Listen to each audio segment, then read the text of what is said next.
Hello guys and welcome to How to Socials. In this video I'm going to show you how to add your friends on your Discord. So let's start. First, open the Google Play Store and search for the Discord app.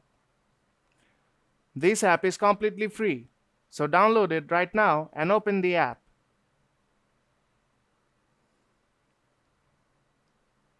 When you first open the app, you have to create your own server. I have created my own. Now to add friends, tap on Invite Your Friends.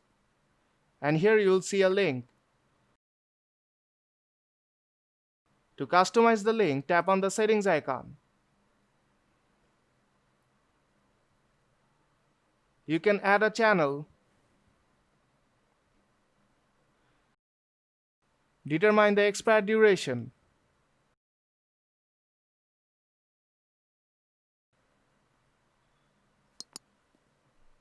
maximum number of link usage,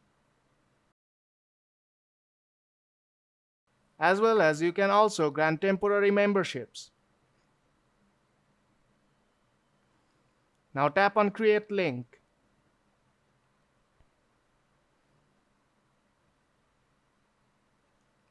Now tap on Share Link to share the link with your friends so that they can join you in your Discord.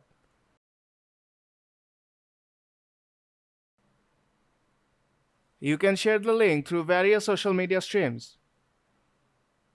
So if this video helped you out, don't forget to leave a like and see you in the next tutorial.